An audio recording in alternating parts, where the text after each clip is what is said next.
आत्मवंदन अनुष्काजी. आराधना ध्यान समूहातील सर्व बंधू भगिनींना नमस्कार. आराधना ध्यान समूहाद्वारे आयोजित संतांच्या संगती या सदरात अनुष्का मिश्रा आज संत गोस्वामी तुलसीदास यांच्या कार्यावर संवाद साधणार आहेत. अनुष्काजी या समूहात 20 ऑक्टोबर 2024 रोजी संत भावंडीबाई यांच्या कार्यावर बोलल्या होत्या.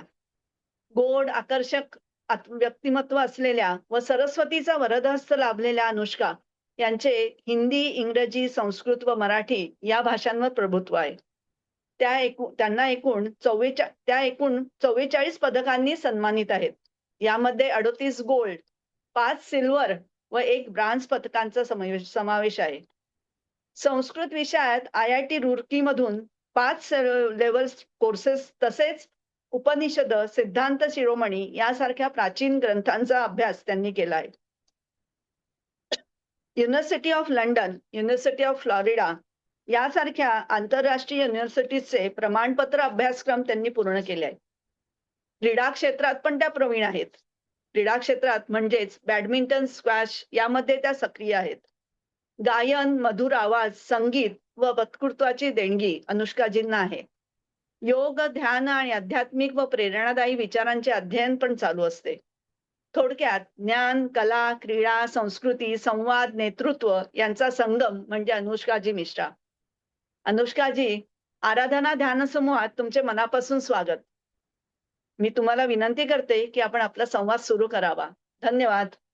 खूप खूप आभार एवढी गोड शब्दांसाठी. आपण सुरू करूया मंगलाचरणाने. ओम हरी ओम. श्री गुरुभ्यो नमः. ओम शांतं शाश्वतमप्रमेयमनघं निर्वाण शांतिप्रदं ब्रह्मा शंभु फणीन्द्रसेव्यमनिशं वेदान्तवेद्यं विभुं रामाख्यं जगदीश्वरं सुरगुरुं मायामनुष्यं हरिं वन्देऽहं करुणाकरं रघुवरं भूपालचूडामणिं. नान्यास्पृहा रघुपते हृदये स्मदीये सत्यं वदामि च भवानखिलान्तरात्मा. भक्तिं प्रयच्छ रघुपुङ्गवनिर्भरां मे कामादिदोषरहितं कुरु मानसं च. हा जो श्लोक आहे हा श्रीरामांच्या चरणी अर्पित आहे. त्यांची स्तुती करतो, त्यांची वंदना करतो, त्यांचा एक वर्णन पण करतो. पण हा विशेष का आहे? कारण हा फक्त असा तसा श्लोक नाहीये. या श्लोकाचे जे मंत्रद्रष्टा आहे ते स्वयं गोस्वामी तुलसीदास आहे. हा श्लोक जो आहे तो त्यांच्या रामचरितमानस च्या सुंदरकांडाचा मंगलाचरण आहे. याचा अर्थ आपण जर बघूयात तर आपल्याला त्यांची संपूर्ण जीवनगाथा कळते का? चला जाणून घेऊया. शांतम शाश्वतम अप्रमेयम अनघम, जे खूप शांत आहेत, जे शाश्वत आहेत, चिरकाळात त्यांचा वास आहे, अनंत काळपर्यंत ते आधी होते, अंतपर्यंत राहतील. जेव्हा अंत होणार आणि जगत संपूर्णपणे नष्ट होणार, या सृष्टीत काहीच नसणार, तेव्हाही त्यांचा वास असेल. असे ते अप्रमेय, ज्यांच्या परी कोणीच नाही. अनघ म्हणजे ज्यांना कोणीही कधी हरवू शकत नाही. आणि जे निर्वाण शांतीचे दाता आहे, ज्यांची वंदना, ज्यांची स्तुती स्वयं ब्रह्मा, शंभू म्हणजे शंकर आणि फणींद्र म्हणजे फणी म्हणजे साप, इंद्र म्हणजे त्यांच्यात सर्वश्रेष्ठ म्हणजे फणींद्र म्हणजे शेषनाग, स्वयं ज्यांची स्तुती करतात, ज्यांना वेदांतांचे ज्ञान आहे, असे ते प्रभू ज्यांना सगळे जग राम या नामाने संबोधित करतं, तसे ते जगाचे ईश्वर, जगदीश्वर, सुरांचे, देवतांचे गुरु, सुरगुरु असे ते हरी माझे स्वामी आहेत. त्यांच्या चरणी मी नमस्कार करतो. ते जे अत्यंत कृपाळू आहेत, ते जे अत्यंत करुणाकर आहेत त्यांच्या चरणी मी नमस्कार करतो. हा तर झाला रामाचं वंदन. मग या श्लोकात आपल्याला गोस्वामी तुलसी कशी कळणार? कारण तुलसीदासांचे जीवनच राम आहे आणि त्यांच्या जीवनात असं काहीच नाही जे राम नाहीये. सगळं काही त्यांच्या जीवनात रामच आहे. आपण जेव्हा पुढे त्याची कथा बघूया तेव्हा आपल्याला आणखीन अ, गहनपणे कळेल की कसं फक्त जे काही या श्लोकात लिहिलं आहे तेच त्यांच्या जीवनात आहे. त्यापेक्षा आणखी काहीच नाही. त्यापेक्षा वेगळं काहीच नाही. पुढच्या श्लोकात ते म्हणतात की नान्या स्पृहा. स्पृहा म्हणजे इच्छा, प्रेम, मोह. अन्य स्पृहा कोणतीही दुसरी स्पृहा इच्छा नाहीये माझ्या हृदयात. हृदये मदीये. सत्यम वदामी. मी खरं म्हणतोय माझ्या हृदयात अन्य कोणतीही इच्छा नाहीये. सत्यम वदामी भवान अखिलांतरात्मा.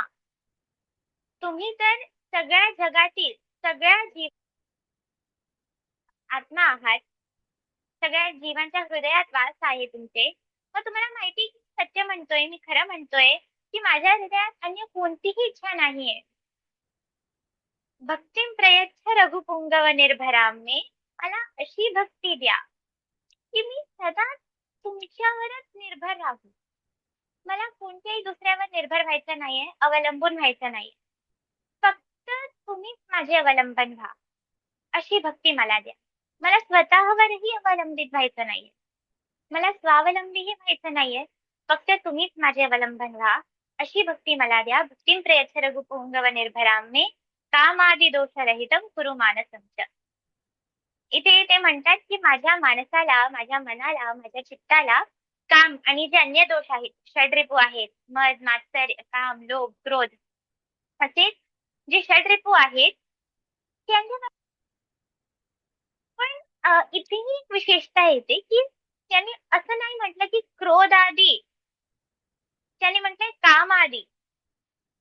मग इथे कामाचा पण त्यांच्या कथेत एक विशेष त्याची एक भूमिका आहे. चला बघूया. अनेकांचं मत असं आहे की ते फक्त कोणते असेच मनुष्य नव्हते, तर ते आदिकवी महर्षी वाल्मिकींचा कलियुगातील अवतार मानले गेले आहेत अनेक जागी. आपला जो धर्मग्रंथ आहे भविष्योत्तर पुराण त्याच्यात साक्षात भगवान शिव माता पार्वतींना एक हे असं सांगतात.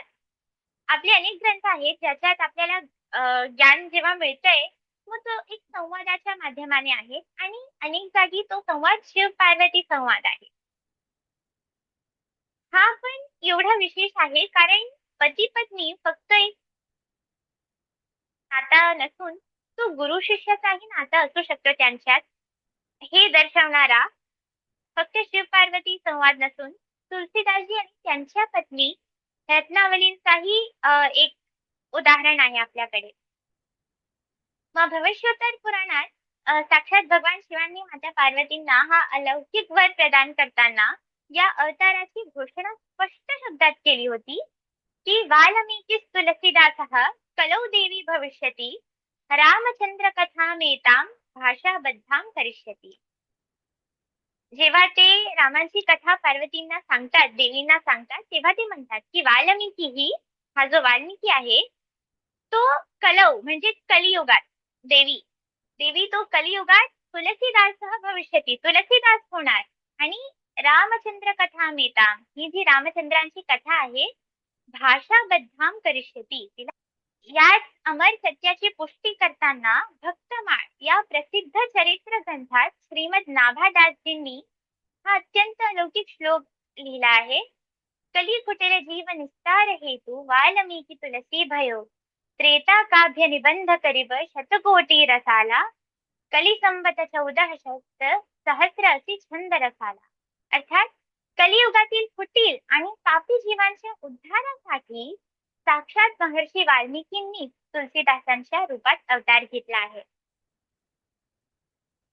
मग त्यांच्या या पावन चरित्राची सुरुवात एका अत्यंत अद्भुत आणि अलौकिक चमत्काराने होते. राजापूरच्या पवित्र भूमीवर आत्माराम शुक्ला दुबे आणि माता हुलसी यांच्या घरी जेव्हा या दिव्य आत्म्याने जन्म बदलून गेला होता. तुलसीदासजी तब्बल 12 महिने आपल्या मातेच्या गर्भात राहिले. 12 महिने म्हणजे पूर्ण 1 वर्ष त्यांनी घेतला. आणि जेव्हा त्यांचा जन्म झाला, तेव्हा नवजात बालकाप्रमाणे रुदन करण्याऐवजी त्यांच्या मुखातून अत्यंत स्पष्ट आणि मधुर स्वरात राम हे नाव बाहेर पडले. म्हणजे जेव्हा बाळ जन्माला येतो, तेव्हा तो रडतो आणि आपण सगळे खुश होतो, की रडतोय. मग तेव्हा त्याचं रडणं आपल्यासाठी मधुर असतो. पण जेव्हा तुलसीदासजी जन्माला आले, तेव्हा त्यांनी खरंच अत्यंत पूर्ण जगात जे सगळ्यात मधुर शब्द आहे, राम, तो शब्द त्याचा उच्चारण केला आणि त्यामुळे त्यांचं नाव रामबोला हा पडला, की हा जन्माला आला आणि रामबोला. इसने ये पैदा हुआ. जेव्हा ते जन्माला आले तेव्हा त्यांचं रूपही अत्यंत वेगळा. त्यांच्या स्वामींचाही रूप अत्यंत वेगळा होता जन्माला. जसं ते लिहितात रामावतारात, भय प्रगटे कृपाला दीनदयाला कौसल्या हितकारी हर्षित म्हातारी मुनी मनहारी अद्भुत रूप विचारी. अद्भुत रूप विचारी. लोचनाभिरामा तनुघन श्यामा निज आयुध पुजचारी. त्यांचे जे स्वामी आहेत श्रीराम, ते स्वतःचे आयुध म्हणजे अस्त्र-शस्त्र घेऊन प्रकट झाले होते. 4 भुजेसह प्रकट झाले होते, भुजचारी. तसेच हे पण काहीच कमी नाहीयेत. त्यांनी पण जेव्हा जन्म घेतला, तेव्हा त्यांची आकृती, त्यांचं रूप, त्यांचं शरीर एका 5 वर्षाच्या बालकासम होता.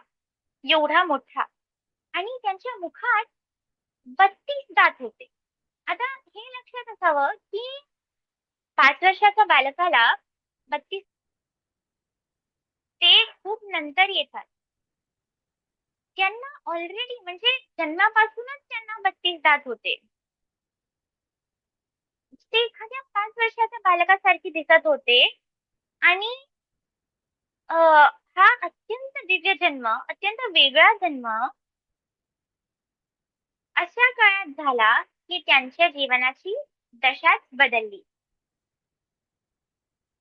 बालपणापासून भगवंतांनी त्यांच्या भक्तीची एवढी कठीण परीक्षा घेण्यास सुरुवात केली, की त्यांचा जन्म अभुक्त मूल नक्षत्रात झाले. आता अभुक्त मूळ काय आहे? अभुक्त मूळ कोणताही वेगळा नक्षत्र नाहीये. तो एक गंड आहे. म्हणजे जेव्हा एक नक्षत्र दुसऱ्या नक्षत्रात परिवर्तित होत असतो, तेव्हा एक घटीचा जो काळ असतो, म्हणजे 3 तासांचा जो काळ असतो, अभुक्त मूल म्हणू शकतो. आता प्रत्येक नक्षत्रासाठी असं नसतं.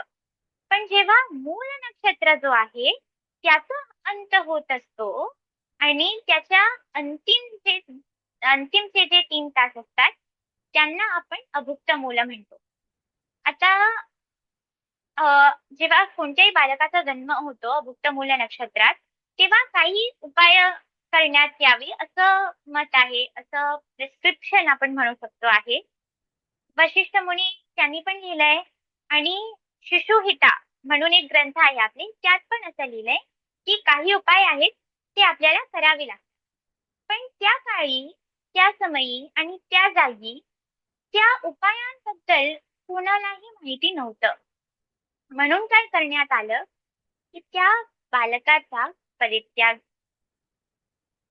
ज्योतिषांच्या सांगण्यावरून भयाच्या त्यांनी जन्माच्या अवघ्या 4थ्या रात्री त्यांचा त्याग केला आणि त्यांची एक वृद्ध दासी होती, सुनिया नावाची.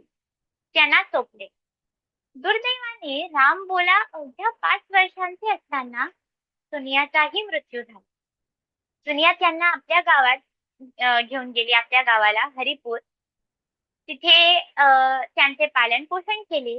पण जेव्हा ते 5 वर्षाचे झाले, तेव्हा सुनियाचाही मृत्यू झाला. तो चिमुकला बालक पूर्णपणे अनाथ झाला होता. अन्नाच्या एका कणासाठी दारोदारी भटकू लागला. परंतु भगवंत ज्याच्या पाठी असतात, त्याला जगात कशाचीच कमतरता भासत नाही. या अनाथ बालकाच्या रक्षणासाठी साक्षात जगदंबा माता पार्वती दररोज रात्री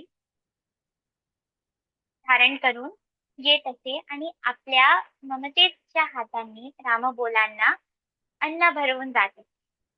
ज्यांना जेव्हा दिवसभर काहीच मिळत नसायचं तेव्हा माता पार्वती रात्री यायच्या आणि त्यांना जेवण भरवून त्या जायच्या. हा त्यांच्या जीवनातील पहिला मोठा चमत्कार तर नव्हताच, कारण त्यांचा जन्मच एवढा मोठा चमत्कार होता. पण पुढे अजून सगळ्यात मोठा चमत्कार झाला की स्वामी नरहरिदासींसारख्या महान वैष्णव संतांनी या बालकातील दैवी तेज ओळखले, त्यांना दत्तक घेतले आणि त्यांच्यावर पवित्र संस्कार सगळे उपनयन वगैरे सगळे करून त्यांचे नाव तुलसीदास ठेवले. आणि वराह क्षेत्रात, हा एक क्षेत्र आहे, ही एक जागा आहे, आजच्या काळी आपण त्याला सोरोन असं म्हणतो. वराह क्षेत्रात त्यांना तुल्य कथेची दीक्षा दिली. त्या काळी तुलसीदासांना त्यावेळी काहीच कळलं नव्हतं. ते एवढे लहान होते. कशी आहे आणि त्याच्यातून आपण काय शिकू शकतो त्यांना असं काहीही कळलं नव्हतं. फक्त 5 वर्षाचे होते ना. मग त्यानंतरही अनेक वेळा त्यांच्या गुरूंनी त्यांना तीच कथा पुन्हा सांगितली.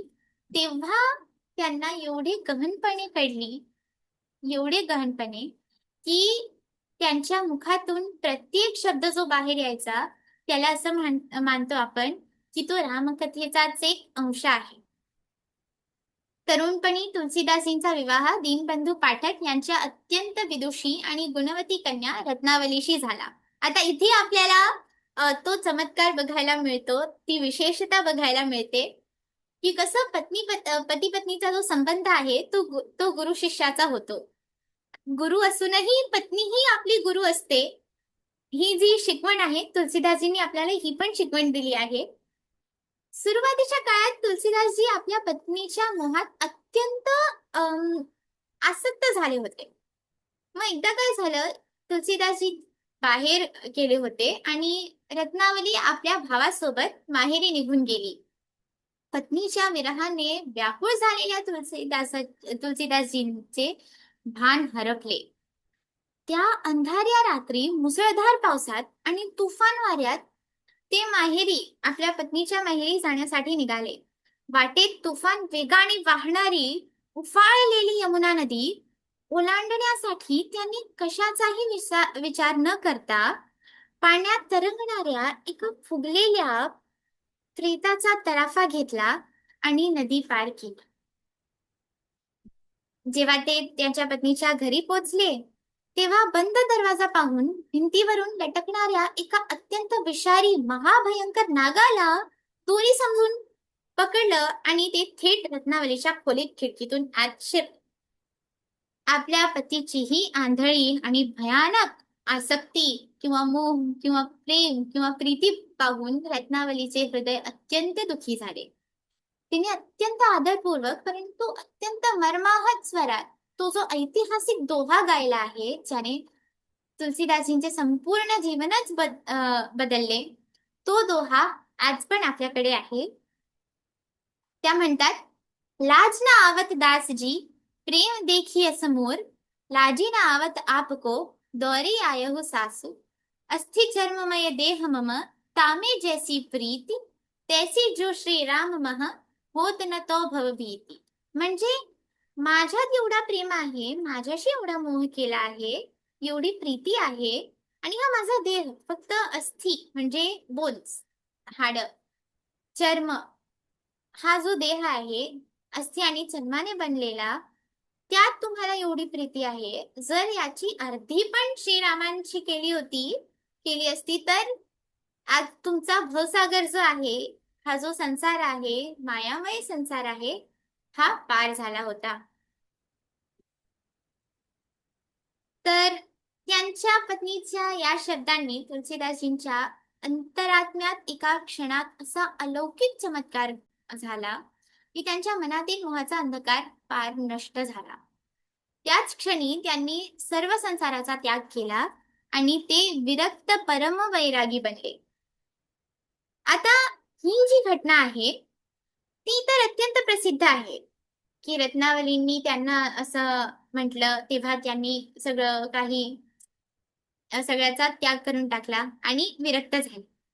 पण आपल्या काही संतांचं म्हणणं असं आहे की तुलसीदासजींचा विवाह झालाच नव्हता. ते ब्रह्मचारी होते आणि त्या संतात आपले स्वामी भद्राचार्यजी पण आहेत.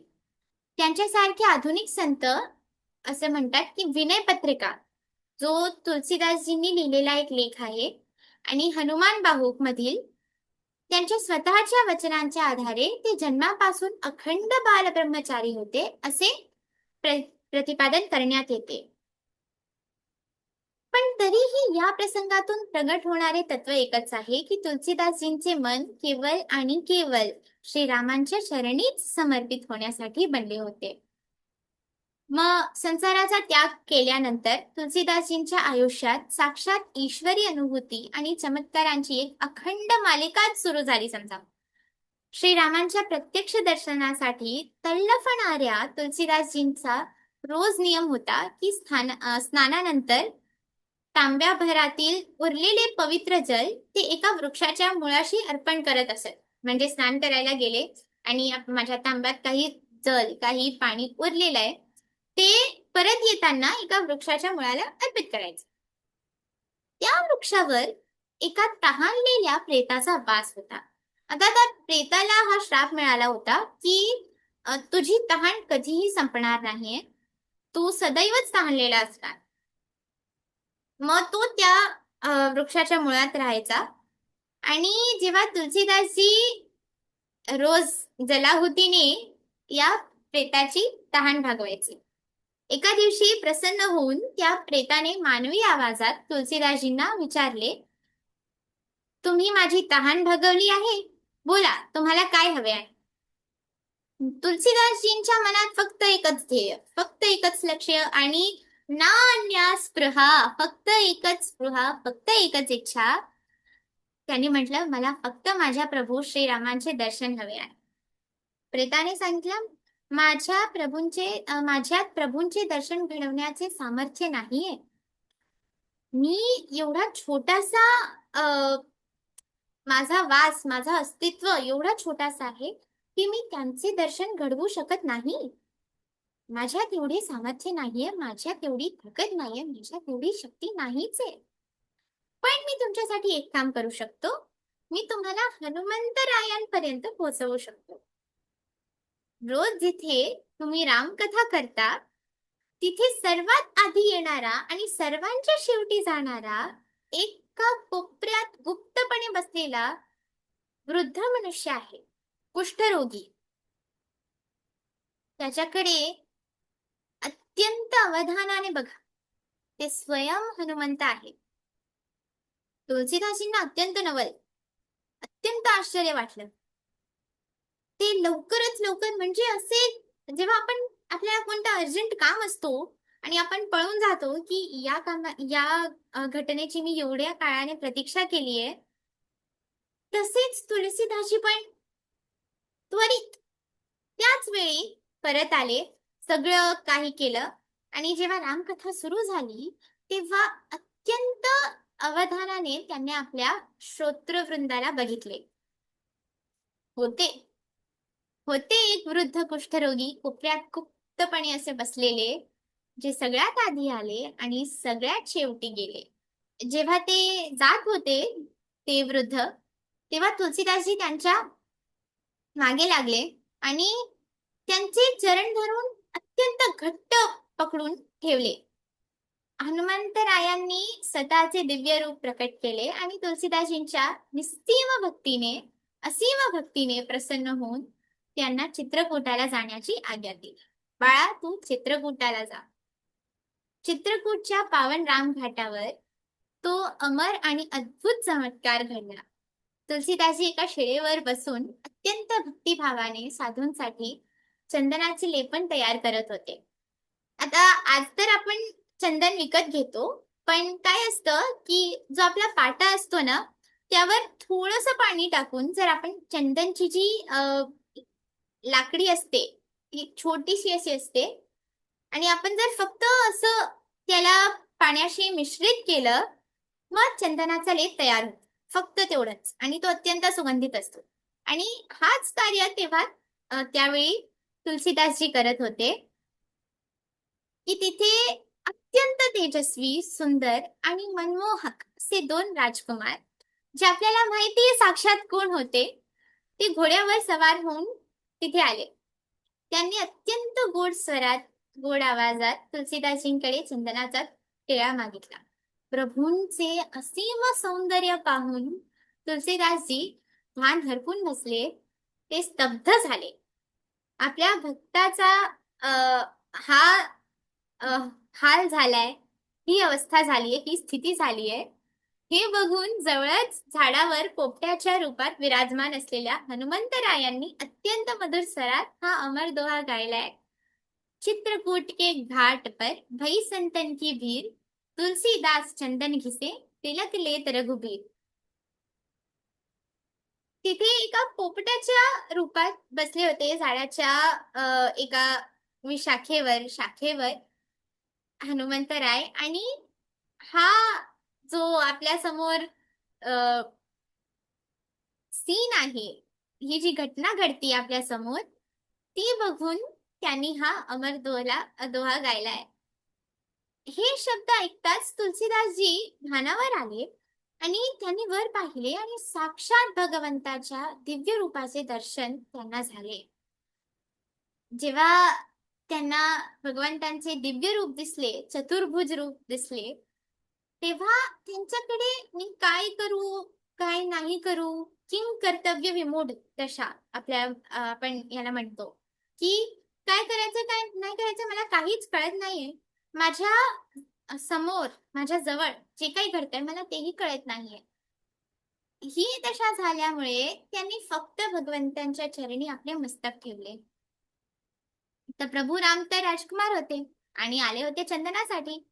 तर त्यांनी स्वतःच पाट्यावर आपलं बोट लावून स्वतःला टिळा लावून घेतला, आणि मग त्यांनी आपल्या त्याच कोमल हातांनी तुलसीदासजींच्या कपाळावरही टिळा लावला, आणि तुलसीदासजींना अलौकिक ब्रह्मानंद त्याच क्षणी प्राप्त झाला. तो जो ब्रह्मज्ञान असतो, ब्रह्मानंद असतो, स्थायी असतो, निरंतर असतो, कधीच बदलत नाही, आणि आपली आत्मा एका परमसुखाच्या स्थितीत राहते, ज्या ब्रह्मज्ञानमुळे तो ब्रह्मज्ञान त्या क्षणी तुलसीदासजींना प्राप्त झाला. या स्थितीचं वर्णन आपल्याला निर्वाण षटकम मध्ये मिळतो. चिदानंद रूप शिवोहम शिवोहम. चित्ताच्या आनंदाचा रूप आहे शिव, आणि मी आता तो शिव झाला आहे, अशी स्थिती तुलसीदासजींची पण झाली होती. या देवी दर्शनानंतर खूप वर्ष झाले. मग एका वर्षी पावन रामनवमीच्या अवसराला भगवान शिव आणि माता पार्वतीच्या स्वप्नातील आज्ञेने त्यांनी अयोध्येत रामचरितमानस हा महाग्रंथ अवधी भाषेत लिहिण्यास प्रारंभ केला. परंतु तेव्हा काय होतं की संस्कृत ही दिव्य भाषा, संस्कृत ही देवभाषा, आणि याच भाषेत देवांची कथा लिहिण्यात येणार, अन्य कोणत्याही भाषेत नाही. काशीतील काही मत्सरी आणि अहंकारग्रस्त विद्वानांना एका संतांनी लोकभाषेत ग्रंथ लिहिण्याचे रुचले नाही. त्यांनी तुलसीदासजींचा अपमान केला आणि ग्रंथ नष्ट करण्याचे अत्यंत अनेक प्रयत्न केले. अखेर ग्रंथाची परीक्षा घेण्यासाठी काशी विश्वनाथ मंदिरात त्याच्या गर्भगृहात रात्रीच्या वेळी साक्षात भगवान शिवच्या समोर सर्वात खाली रामचरितमानस आणि त्याच्यावर 4ही वेद ठेवण्यात आले. मंदिराचे दरवाजे घट्ट बंद करून कुलूप ठोकण्यात आले. दुसऱ्या दिवशी सकाळी जेव्हा मंदिराचे दरवाजे उघडले गेले, तेव्हा सर्व विद्वान आणि जनता आश्चर्यचकित झाली. तो जो ग्रंथ सर्व वेदांच्या खाली ठेवला होता, तो आता त्यांच्यावर विराजमान झालेला होता आणि ग्रंथावर साक्षात भगवान शिवांच्या त्रिशूळाने हे अक्षर लिहिले होते, सत्यम शिवम सुंदरम. आपण हे गाण्यात तर ऐकलंच आहे, अन्य जागी पण ऐकत असतो. पण या तिन्ही शब्दांचा जो ओरिजिन आहे, हीच घटना त्यांना एक सृष्टी देते, एक सर्जन देते. आणि जेव्हा त्यांनी दार उघडले तेव्हा त्यांच्या कानात पण हेच शब्द पडले, सत्यम शिवम सुंदरम. आता तुलसीदासजींच्या संरक्षणासाठीही भगवंत स्वतः कसे धावून येत असत, याचा आणखी एक अंगावर काटा आणणारा प्रसंग घडला. एकदा काही चोर तुलसीदासजींच्या कुटीत चोरी करण्याच्या उद्देशाने शिरले, परंतु कुटीभोवती धनुष्यबाण हातात घेतलेले दोन अत्यंत सुंदर, एक खूप गोरा आणि एक तोच रंगाचा जो रंग ढगाचा असतो पाऊस पडण्याआधी, काळसर एकदम श्याम रंग, व एक गोरा आणि एक श्याम असे दोन तेजपुंज राजकुमार रात्रभर पहारा देताना त्यांना दिसले चोरांना. चोर जितक्या वेळा पुढे जाण्याचा प्रयत्न करत तितक्या वेळा ते दोन बालक धनुष्याला बाण लावून उभे राहत असत. सकाळी चोरांना अत्यंत भीती वाटली आणि त्यांनी अत्यंत भयभीत होऊन तुलसीदासजींचे चरण पकडले आणि विचारले, तुमचे ते दोन अलौकिक रक्षण कोण आहेत? जेव्हा त्यांनी असं विचारलं तुलसीदासजींना, हे ऐकताच तुलसीदासजींच्या डोळ्यातून अश्रू वाहू लागले. माझ्या साध्या झोपडीसाठी माझ्या प्रभूला रात्रभर जागे राहावे लागले, या विचाराने अत्यंत दुःखी होऊन त्यांनी आपल्या जवळील सर्व वस्तू दान केल्या. आता जर आपल्यासोबत असं घडलं असतं तर आपला प्रथम विचार काय, की माझ्यासाठी भगवंत आले, माझ्यासाठी, मी किती मोठा महान भक्त, मी किती दिव्य, माझ्यासाठी स्वयं भगवंत आले माझे रक्षण करायला. पण मग हाच तर अंतर आहे ना आपल्यात आणि भगवंताचे जे प्रिय भक्त असतात त्यांच्यात. तुलसीदासजींचे प्रथम विचार हे की रात्रभर ते जागे राहिले माझ्यासाठी, माझ्या या साध्या झोपडीसाठी, माझ्या साध्या कुटीसाठी. त्यांना झोप मिळाली नाही माझ्या भगवंताला, आणि हाच विचार करून त्यांनी सर्व काही दान करून टाकलं. जेव्हा ही बातमी दिल्लीच्या बादशाह म्हणजे तेव्हा अकबर होता त्याच्यापर्यंत पोहोचली, तेव्हा त्याने तुलसीदासजींना दरबारात बोलावून हुकूम सोडला, मला आत्ताच्या आता एखादा चमत्कार दाखव. काय होतं ना, जेव्हा आपली भक्ती चमत्कारच्या रूपाने प्रत्यक्ष होते तेव्हा ज्या लोकांवर शक्तिपात झालेला नसतो, ज्यांच्या ज्ञानाचा सर्जन झालेला नसतो, त्यांना असं वाटतं की कोणता जादू चाललाय. तो भक्तीचा अपमान असतो. कारण आपण त्या उद्देशाने मात्र करतच नाही ना, आपण तर फक्त आपल्या भगवंतांसोबत एक संबंध जोडतोय, एक नाता जोडतोय. पण अकबरने तेव्हा जो हुकूम दिला की मला आताच्या आताच एक चमत्कार दाखवा, जर तुलसीदासजींची इच्छा तेव्हा झालीही असती तेव्हाही ते दाखवू शकत नसते, कारण हा भक्तीचाच अपमान आहे, मूळ रूपात भक्तीचा अपमान आहे. मग तेव्हा त्यांनी अत्यंत शांतपणे आणि आदरपूर्वक उत्तर दिलं, माझ्याकडे कोणताही चमत्कार नाहीये, मी तर केवळ माझ्या श्रीरामांचा एक लहानसा दास आहे, चमत्कार फक्त माझे श्रीरामच करू शकतात. हे ऐकून अकबर क्रुद्ध झाला आणि त्यांनी तुलसीदासजींना तत्क्षणी तुरुंगात डांबले. तुरुंगात असताना तुलसीदासजींनी अत्यंत भक्तिभावाने 40 चौपायांची हनुमान चालीसा रचली आणि मग 40 दिवसांसाठी त्याचा निरंतर जप करत राहिले. मग काय घडले, तो इतिहास आणि तो चमत्कार संपूर्ण जगाने पाहिला. अचानक लाखो करोडो महाकाय माकडांनी मुघल राजवाड्यावर आणि तुरुंगावर भीषण हल्ला चढवला. माकडांनी भिंती पाडल्या, सैनिकांना पळवून लावले आणि राजवाड्यात हाहाकार माजवला. हा दैवी प्रकोप पाहून बादशहा थरथर कापू लागला.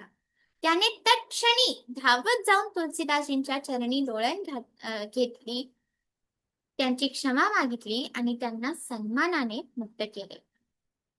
इतकेच नव्हे तर एकदा काय झालं, एका हत्येचे पाप केलेल्या आणि एका पश्चात्ताप करणाऱ्या माणसाला तुलसीदासजींनी केवळ राम नामाच्या उच्चाराने पवित्र केले.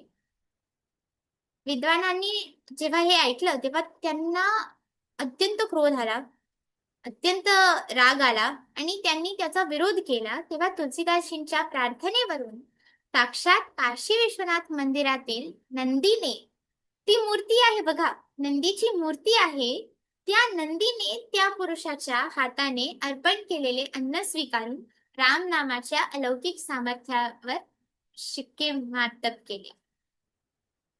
म्हणजे तो माणूस ज्याने कोणाची हत्या केली आहे आणि त्याने एवढा मोठा पाप केलाय, तो रस्त्यावर फिरत आहे, त्याला भूक लागलीये आणि तुलसीदासजी त्याला बघतात, त्याला स्वतःच्या कुटीत आणतात, त्याला बोलतात की तू रामाचं नाव घे, मग तू शुद्ध होशील. तो नाव घेतो, ते त्याला जेवण देतात. ही घटना ऐकून काशीच्या विद्वान वृंद तो क्रुद्ध होतो, विरोध करतो आणि मग तुलसीदासजी म्हणतात की हे मी नाही केलंय, हे माझ्या प्रभूने घडवलंय, त्यांनी माझ्या हाताने केलंय आणि त्यांचं नाव घेऊन हा माणूस शुद्ध झालाय. कारण आता तुम्ही स्वतः बघून घ्या, हा माणूस जो नैवेद्य अर्पण करणार, काशी विश्वनाथ मंदिरातील नंदी जी आहेत, ती पाषाण मूर्ती, ती पण ते नैवेद्य स्वीकारणार. मग ते सगळे जातात त्या मंदिरात आणि तो माणूस स्वतःच्या हाताने नंदीच्या तोंडासमोर एक घास हातात धरून बसतो आणि तो घास विलीन होतो, गायब होतो, तो अन्न पूर्णपणे लुप्त होतो. आणि हे बघून राम नामाचीच जी महत्ता आहे ती तर आपल्या समक्ष येतेच, पण तुलसीदासींची भक्ती मात्र किती असीम आहे, किती शुद्ध आहे, हे पण आपल्याला दिसून येतं. तसेच जेव्हा तुलसीदासजी वृंदावनात गेले, ही घटना अत्यंत सुंदर आहे. जेव्हा ते वृंदावनाला गेले, तिथे श्रीकृष्णचंद्राचा त्यांच्या वाद्य बघून बासरी धारण केलेल्या मनमोहक मूर्तीचे दर्शन घेतले. तेव्हा त्यांनी जेव्हा ते नमन करत होते, तेव्हा तिथे एक पुजारी होते, ज्यांचे नाव परशुराम होते. मग ते आले आणि त्यांनी पण तुलसीदासजींबद्दल ऐकलं आहे की हा माणूस आहे आणि हा राम भक्त आहे, रामानंदी आहे, याचा आनंद रामातच आहे, असा हा रामानंदी माणूस आहे. ते येतात आणि म्हणतात की स्वतःच्या इष्टपेक्षा कोणत्याही दुसऱ्या देवासमोर आपण नमस्कार करायचा नसतो. जो असं करतो तो त्याला बुद्धी नसते. हे ऐकून तुलसीदासींना इथे कन्फर्म नाहीये बघा, असं खरं आहे का? स्वतःच्या देवाला सोडून कोणत्याही दुसऱ्या देवाला नमस्कार करायचा नाही का?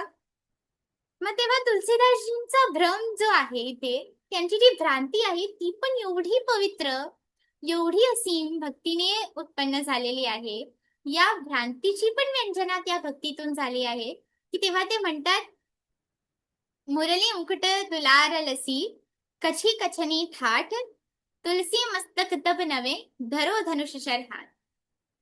की आता तू मुरली घेतली हातात आणि मोरपंख तुझ्या मुकुटावर आहे, एवढं सुंदर दिसतोयस, मी काय बोलू, कछी कछनी ठाठ. पण तुलसी मस्तक तब नवे, मी नमस्कार तेव्हा करणार, धरो धनुष शर हात, जेव्हा तू हातात धनुष आणि शर म्हणजेच बाण घेणार. आणि क्षणार्धात हे ऐकून तिथल्या सर्व भक्तांच्या समोर तो अलौकिक चमत्कार घडला की बासरी धारण करणाऱ्या श्रीकृष्णाच्या मूर्तीने तत्क्षणी हातात धनुष्य बाण धारण करून प्रभू श्रीरामांचे रूप घेतले. मथुरेत असं झालंय, वृंदावनात श्रीकृष्णांच्या जन्मभूमीत श्रीकृष्ण श्रीराम बनतात लीला पुरुषोत्तम लीला करून मर्यादा पुरुषोत्तम होतात. कोणाच्या भक्तीमुळे? श्री तुलसीदासजींच्या. आपल्या आयुष्याच्या उत्तरार्धात जेव्हा कलियुगाच्या प्रभावाने त्यांना अत्यंत भयानक शारीरिक त्रास आणि बाहुपीडा झाली, तेव्हा हनुमंतांच्या संवादाने त्यांनी श्रीरामांच्या दरबारात सादर करण्यासाठी एक विनय पत्रिका हा असा एक स्तोत्रांचा अतिशय कारुण्यपूर्ण अर्ज लिहिला आहे, ज्यावर साक्षात माता सीतेच्या मध्यस्थीने श्रीरामांनी स्वतःची मंजुरी दिली आहे. शारीरिक वेदनांच्या शमनासाठी त्यांनी हनुमान बाहुची पण रचना केली आहे. असे अनेक ग्रंथ त्यांनी रचलेले आहेत. दोहावली, गीतावली, विनय पत्रिका. अच्छा, या विनय पत्रिकाचा जो 45th सर्ग आहे, त्या सर्गालाच आपण श्रीराम स्तुती म्हणून गातो. श्रीरामचंद्र कृपालु भजु मन हरण भव भय दारुणम.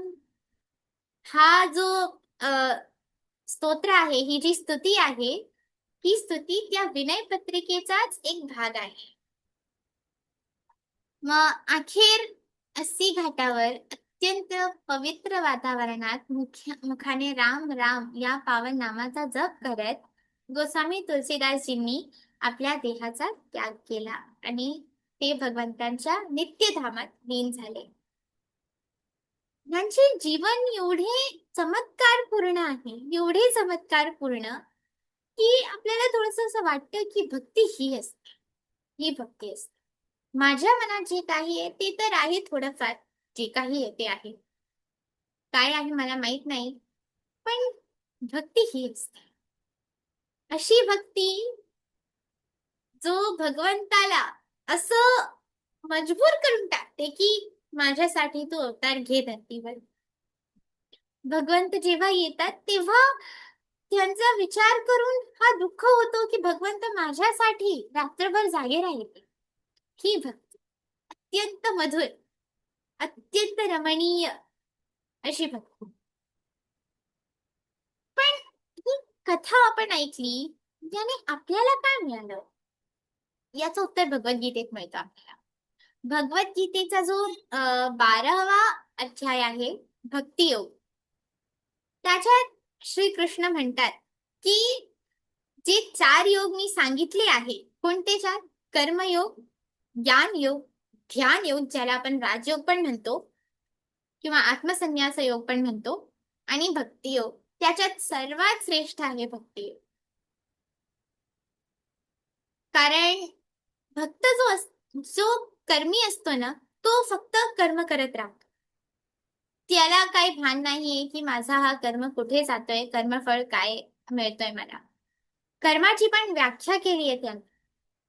जो काही कार्य आपण संकल्प करून करतो त्याला कर्म म्हणतात. म्हणजे समजा तुम्ही कुठेही उभे आहात आणि तुमच्या हातात तेव्हा एक फळ पडतो वरून. तुम्ही वर बघता आणि तुम्हाला कोणीच दिसत नाही, फक्त एक फळ कुठून तरी पडला तुमच्या हातात. तो कर्म नाहीये, कारण त्याच्या मागे संकल्प पण नाहीये, उद्देश नाहीये ना त्याच्या मागे. पण एक दुसरा सिनारिओ आपण बघतो. तुम्ही तिथेच उभे आहात, तसेच उभे आहात आणि तुमच्या हातात एक फळ पडतो. तुम्ही वर बघतात तेव्हा तुम्हाला एक छोटासा मुलगा दिसतो, जो तुमच्या मागच्या इमारतीच्या एका खिडकीत उभा आहे आणि त्याने तुमच्याकडे फळ फेकले. आता या कार्यामागे एक उद्देश आहे त्या मुलाचा, त्या बाळाचा, की हा फळ त्या माणसाकडे मला पोचवायचंय. हा कर्म झाला, याचा आपल्याला फळ पण मिळणार. पण जो कर्म नाहीये त्याचं फळ पण नाहीच मिळेल, असे भगवंत आपल्याला सांगतात तृतीय अध्यायामध्ये, कर्मयोग. जो कर्मी असतो त्याच्यापेक्षाही उत्तम, त्याच्यापेक्षाही श्रेष्ठ होतात ज्ञानी. ज्यांना ज्ञान असतो, ज्यांना ब्रह्मज्ञान असतो, तत्वज्ञान असतो आणि ते तर्क वितर्कने संसाराची जी प्रकृती आहे ते जाणून घेतात की हा संसार स्थायी नाहीये, स्थिर नाहीये, हे सत्य नाहीये. ब्रह्म सत्यम जगन मिथ्या, हे जगत सगळं मिथ्या आहे, हे तर्क वितर्काने जाणून घेणाऱ्यांना आपण ज्ञानी म्हणतो. त्यांच्यापेक्षाही उत्तम असतात तपस्वी, जे तप करतात, जे उद्देश म्हणजे संकल्प आणि ज्ञान दोन्ही मिळवून घेतात. म्हणजे त्यांचे उद्देशाने कर्म पण होतात आणि ते त्याच क्षणी त्याच्यातच ते ज्ञान पण सतत अर्जित करत असतात, सतत बघत असतात, ज्याला आपण विवेक म्हणतो.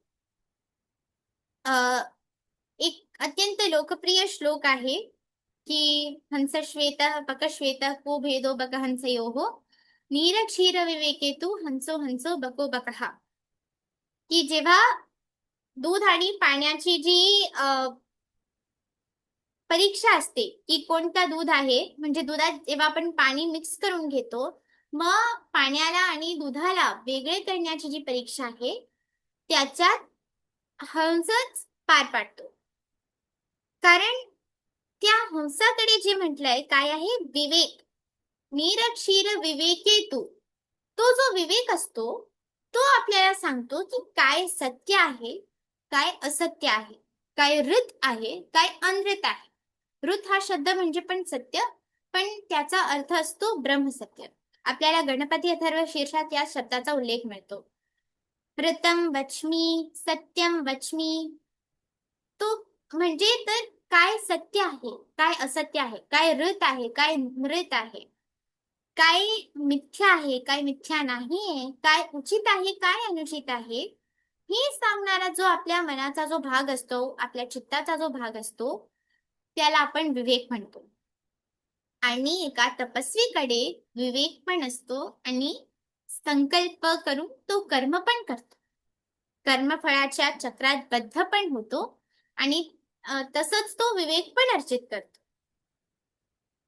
पण जसं भगवंत म्हणतात 6व्या अध्यायाच्या 46व्या श्लोकात, तपस्विभ्योऽधिको योगी ज्ञानिभ्योऽपितमोऽधिकः कर्मिभ्यश्चाधिको योगी तस्माद् योगी भवार्जुन. कर्मीपेक्षा उत्तम आहे ज्ञानी, ज्ञानीपेक्षा उत्तम आहे तपस्वी, पण तपस्वीपेक्षाही उत्तम आहे योगी. तस्माद योगी भव अर्जुन, अर्जुन तो योगी. पण योगी म्हणजे काय, योगी कोण असतो आणि म्हणजे योगी कसं व्हायचं, काय व्हायचं, मी योगी झालो असं बोलून मी योगी झालो का? या प्रश्नाचं उत्तर भगवंत पुढच्या श्लोकात देतात. योगिनामपि सर्वेषां मद्गतेनानन्तरात्मना श्रद्धावान भजते यो मां स मे युक्ततमो मतः. की जो भक्त असतो तो योगी, जो तपस्वी आहे, कर्म करत आहे, ज्ञान अर्जित करत आहे आणि त्यासह ज्याच्यात भक्ती आहे, जो भक्ती योगाचा पालन करतो, तो माझ्या मतात युक्ततमो मतः, माझ्याशी युक्त आहे, माझाच तो अंश झाला आहे, माझ्यासह त्याचा एक योग घडला आहे, तो जुळला आहे माझ्याशी, असं भगवंत सांगतात. ते 12व्या अध्यायात, जो 12वा अध्याय आहे भक्ती योग, त्यात ते म्हणतात की क्लेशोधिकतरस्तेषां, जे ज्ञानयोगाचा मार्ग घेतात किंवा फक्त कर्मयोगाचा मार्ग घेतात, त्यांच्यासाठी अत्यंत क्लेश आहे. क्लेशोधिकतरस म्हणजे क्लेश अधिकतर आहे त्यांच्यासाठी. खूप काही मार्गात अडचणी येतात, कठीण मार्ग आहे, भगवंत पण मानतात. अभ्यासाने तू भगवंतांना प्राप्त करू शकतो, हे म्हणतात अभ्यास योगेन ततो. म्हणजे तेव्हा तू अभ्यास योग कर, पुन्हा पुन्हा तेच कर. जेव्हा तुझं मन विचलित होत आहे तेव्हा तू परत त्याला आण माझ्याकडे. पण अंतमध्ये म्हणजे अखेर ते काय म्हणतात, अनन्याश्चिंतयन्तो मां ये जनाः पर्युपासते तेषां नित्याभियुक्तानां योगक्षेमं वहाम्यहम्. सर्व धर्मान् परित्यज्य मामेकं शरणं व्रज अहं त्वा सर्व पापेभ्यः मोक्षयिष्यामि मा शुचः. यत् करोषि यदश्नासि यत् जुहोषि ददासि यत् यत् तपस्यसि कौन्तेय तत् कुरुष्व मदर्पणम्. म्हणजे तू कर्म कर, ज्ञान अर्जित कर, ध्यान कर. पण जो भक्त असतो, जो माझी भक्ती करतो, दुसऱ्यांचा विचार न करता अनन्यास चिंतयन्तो मां, म्हणजे जो दुसऱ्यांचा चिंतन मात्र करत नाही, माम, फक्त मलाच, ये जना परिपासते, जे जन फक्त मलाच पूजतात. मलाच म्हणजे फक्त श्रीकृष्णांना नाही, जसं आपण बघितलं श्री तुलसीदासजींच्या कथेत की श्रीकृष्ण आणि श्रीराम असे आपले सगळेच देवता एकच आहेत. मग भगवंत म्हणतात तेषां नित्याभियुक्तानां, ज्यांच्या सतत विचारातच मी आहे, योगक्षेमं वहाम्यहम्, त्यांचा योग आणि क्षेम हे सगळं मीच वहन करतो. त्यांची जबाबदारी माझी असते, त्यांच्या जीवनाचा भार माझ्या खांद्यावर असतो. म्हणजे योगक्षेम महाम्यहम हे आपण अजून एक जागी ऐकतो, LIC. भगवंत आपले LIC झाले असं, अशी जी स्थिती आहे ही तुलसीदासांची झाली होती. यत् करोषि यदश्नासी, जे काही तू करतोयस, जे काही तू, अश्नासी म्हणजे जेव्हा आपण कशाचाही स्मेल घेतो, तू श्वास पण घेतोय, यत् जुहोषि ददासि यत्, तू जे काही खातोयस, जे काही देतोयस, जे काही ऐकतोयस, यत् तपस्यसि कौन्तेय, तू जी काही तपस्याही करतोय, तत् कुरुष्व मदर्पणम्, मला सगळी अर्पित करून टाक. जे काही कर्म तुझ्या हातात घडतायत, तुझ्या हाती घडतायत, ते सगळे माझ्या चरणी राहू दे, ते सगळ्या माझ्या अर्पणेत राहू दे, माझ्या अर्चनेत राहू दे. तुला सगळ्या पापातून मी मुक्त करणार. कसं म्हणतात, सर्व धर्मान परित्यज्य, सगळेच धर्म सोडून टाक. सर्व धर्मान परित्यज्य मामेकं शरणं व्रज, माझा शरणागती हो. अहं त्वा सर्व पापेभ्यः मोक्षयिष्यामि मा शुचः. चिंता नको करूस, मी तुला मुक्त करणार सगळ्या बंधनांपासून, सगळ्या पाप, त्यांचे फळ, कर्मफळाचा जो चक्र आहे, ज्यात आपण जन्मापासूनच बद्ध असतो आपण, त्या चक्रापासून मी तुला मुक्ती देणार. फक्त माझ्यात लीन हो. आणि याचं उदाहरण आहे आपल्यासाठी श्री तुलसीदास. आता आपण ही स्थिती स्वतःची अशी करू शकतो का? आपल्यासाठी ही अशी असीम भक्ती, पवित्र भक्ती आपल्यासाठी शक्य आहे का? हा प्रश्न मनात येणं अत्यंत स्वाभाविक आहे. पण त्यासाठीच तर अन्य योग दिलेत ना, कर्मयोग, ज्ञानयोग, ध्यानयोग. कशासाठी? जेव्हा आपल्यासाठी भक्तियोग अत्यंत कठीण होतो, तेव्हा आपण हे करायचंय. भगवंत म्हणतात 12व्या अध्यायात, अभ्यासेप्य समर्थोसी, अभ्यासे अपि असमर्थोसी. जेव्हा तुझ्याकडून अभ्यास पण होत नाहीये माझा, म्हणजे अभ्यास म्हणजे काय? प्रॅक्टिस. सतत तेच करत राहणं. म्हणजे सतत जेव्हा आपलं चित्त दुसरीकडे जातंय, तेव्हा परत त्याला भगवंतांकडे आणणं, त्याला आपण अभ्यास म्हणतोय ते. आणि जेव्हा तुझ्याकडनं हा अभ्यास पण होत नाहीये, तेव्हा फक्त सर्व कर्म फलत्याग, सर्व कर्मांचा फल तू त्यागून दे. सर्व कर्मांचा जो आपल्याला रिझल्ट मिळतो ते त्यागून दे आणि माझ्यात लीन हो. माझ्यावर सोडून दे ते सगळं. आपल्याला ते मात्र करता येत नाही, आपण साधारण मनुष्य आहोत. पण जेव्हा आपण ते करतो तेव्हा काय घडतं हे आपल्याला बघायला मिळतं श्री गोस्वामी तुलसीदासांच्या कथेच्या माध्यमातून. असं नाही की आपल्याला आपले सगळे कार्य सोडायचे किंवा फक्त भक्तीत लीन व्हायचंय. आजपासून मी हातात पेन नाही घेणार, पुस्तक नाही घेणार, फक्त जपमाळ घेऊन बसणार, असं नाहीये.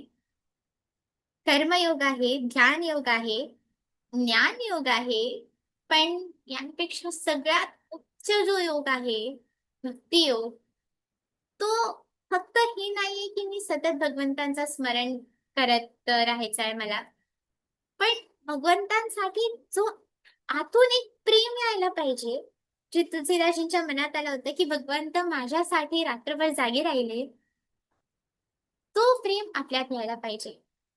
अनेकांना बघितलंय, ते भगवंतांना भरवतात, त्यांना झोपवतात रात्री आपल्यासोबत, किंवा त्यांच्यासाठी ते खूप काही करतात.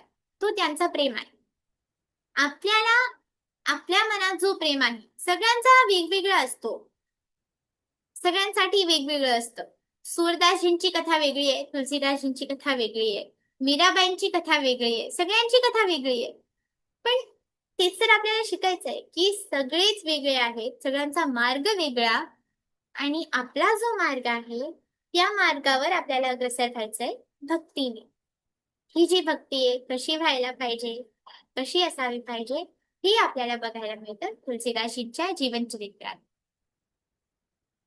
मग हेच बोलून मी माझ्या वाणीला विराम देते. जय श्रीराम.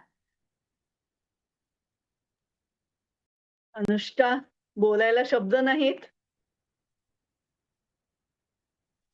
तुझं ते म्हणजे तुलसीदास, गीता, अथर्वशीर्ष सगळं एकत्र करून कशी बोललीस ते तुलाच माहिती. तुला साष्टांग नमस्कार आमचा. धन्यवाद. खूप खूप छान. पुन्हा येऊन आम्हाला असंच मार्गदर्शन करावं हीच विनंती. अप्रतिम. का ग निशब्द करून टाकलंस? मला तर संत ज्ञानेश्वरांसारखी तू वाटलीस. एवढ्या छोट्या वयात तू केवढं ज्ञान प्राप्त केलेस, आणि बोलणं गोड, सांगणं गोड. म्हणजे ते छोटे असले तरी खरंच तुला साष्टांग नमस्कार. खूप सुंदर, खूप सुंदर. तुझ्यावर सुद्धा ईश्वरी कृपा असल्याशिवाय हे शक्य नाही. सर्व देवांचे तुला खूप आशीर्वाद आहेत. खूप मोठी हो बाळा. खूपच छान. फार आवडलं. म्हणजे भारावून गेले, शब्द नाही. वाटलं काय लेकरू आहे हुशार, असं वाटलं. खूप छान. खूप सुंदर माऊली. खूप खूप शुभेच्छा. आणि खरंच शब्द नाही बोलायला. कसं किती सुंदर वर्णन केलं. खूप सुंदर. खूप मोठी हो. आपण सर्व असेच मला आपले आशीर्वाद देत राहा. मग जी काही भगवंतांची इच्छा असेल ती पूर्ण होण्यासाठी मी माध्यम बनत राहील, हीच माझी इच्छा आहे. आणि आपल्या आशीर्वादाने ही इच्छा माझी ती पूर्ण व्हावी. बाई अनुष्का, ग, तुलाच आशीर्वाद मागण्याची वेळ आली आहे आमच्यावर. इतकं मोहून टाकलंय तू सारं. कसं नानाई जशी माऊली झाली तशी तू पण माऊलीच आहेस असं वाटते मला. खूप सुंदर लेकरा, खूप सुंदर. साष्टांग दंडवत प्रणाम. शब्द नाही बाळा.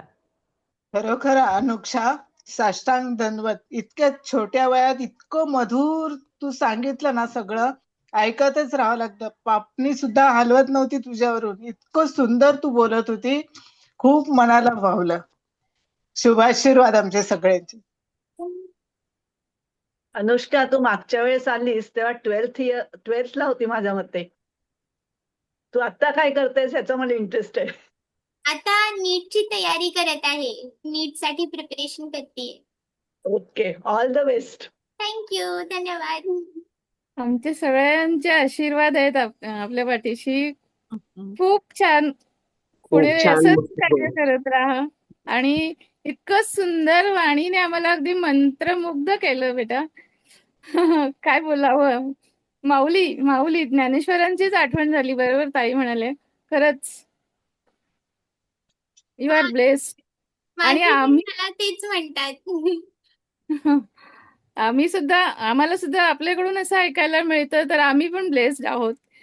आणि हो, ताई खरंय. असा सुगम संगम घडवून आणतात, त्यामुळे हे शक्य होते आहे. ताईंना पण खूप खूप धन्यवाद. ज्ञानेश्वरी, मी नेहमीच या नावानं हाक मारते. आणि खूप ती जेव्हा बोलायला लागते तेव्हा मला संवाद साधणं कठीण जातं, कारण माझं हृदय भरून आलेलं असतं आणि डोळ्यातनं आसवं ओघळत असतात.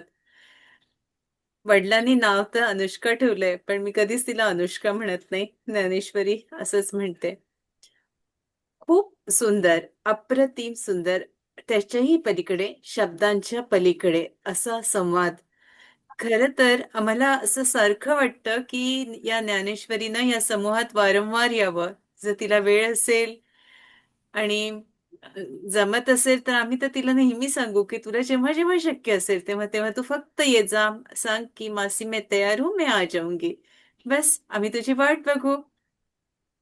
मानस घे, रामायण घे बेटा, किंवा एकेका संतांबद्दल जरी बोलली, जसं आज गोस्वामी तुलसीदासांवर बोलली, तसं पुढच्या वेळेला मीरा, मला वाटतं मागच्या वेळेला निवेदितांवर तू बोलणार होतीस बेटा, आणि नेटची काहीतरी समस्या आली, तर निवेदिता आपल्या राहिलाच आहे. तर जेव्हा तुला वेळ होईल तेव्हा तू आमच्याशी संवाद साध की, आणि आपण असंच आयोजन करू. आज जवळ 32 की 35 मंडळी होते, पुढच्या वेळेला आणखीन येतील. याचं दुप्पट, तिप्पट, चौपट, पाचपट, 100 पर्यंत संख्या वाढू ऐकणाऱ्यांची. आणि आपण सगळेजण आज अनुष्कासाठी प्रार्थना करूया. तिला आशीर्वाद, खरं तर तीच ज्ञानेश्वरी आहे, पण तिच्यासाठी श्रीरामाला आशीर्वाद मागू की अनुष्काचे सगळे स्वप्न, तिच्या ज्या ज्या इच्छा आहेत, तिचे स्वप्न आहेत, तिच्या परिवाराचे जे स्वप्न आहेत, ते सगळे पूर्ण होतात आहेत. तिला सगळं सगळं मिळतंय, जे जे तिला हवंय. कल्याणमस्तु, कल्याणमस्तु, कल्याणमस्तु. तथास्तु, तथास्तु, तथास्तु. प्रभू श्रीरामाची कृपा अनुष्कावर बरसते, तिच्या परिवारावर बरसते.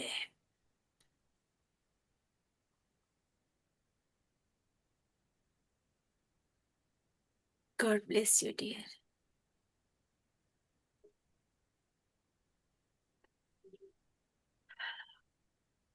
कुणाला बोलायचंय अजून?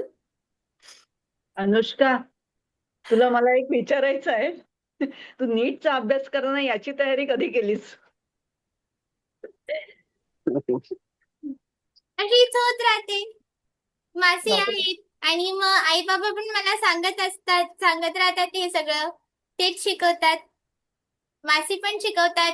मग जे काही शिकते फक्त तेच तुम्हाला सांगत असते मी. खूप छान. खूप छान, खरंच मासी अभूतपूर्व तुझ्याकडून सगळं. शिकते. आणि आणि दुसरी गोष्ट, अनुष्का खूप छान ज्योतिष्य जाणते. आज जे ती गंड आणि नक्षत्राबद्दल बोलत होती ना, तिचा हो खूप हो, ते ऐकलं. हा, सूक्ष्म मूळ अभ्यास आहे नक्षत्राचं. या बाबतीत. मूळ नक्षत्राचं तिने सांगितलं तेच.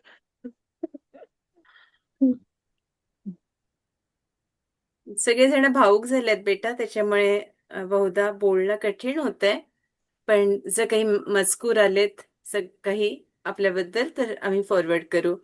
पुन्हा प्रतीक्षा आहे पुन्हा येण्याची. इथे अनुष्का तर खरंच ग्रेट आहेस ग. आम्ही वाट बघतोय. पुन्हा ये अनुष्का, आम्ही वाट पाहतो. हो, धन्यवाद. खूप खूप धन्यवाद. एवढे सगळे आशीर्वाद दिले आपण त्यासाठी खूप खूप आमचे आशीर्वाद तुझ्या पाठीशी आहेतच. धन्यवाद. आमच्यासाठी अस्खलित मराठी तू बोललीस, त्याबद्दल तुला पण धन्यवाद खूप. नाही, ती प्रेरणा मला मासीने दिली होती. त्यांनीच सांगितलं होतं की, म्हणजे त्यांनी म्हटलं मला की तुझी जी इच्छा, जसं तुला हवं तसं बोल, ज्या भाषेत बोलायचंय तसं बोल. पण मग मी त्यांना सांगितलं, नाही मासी आप बोलिये. त्यांनी म्हटलं जो आपका मनो राजकुमारी.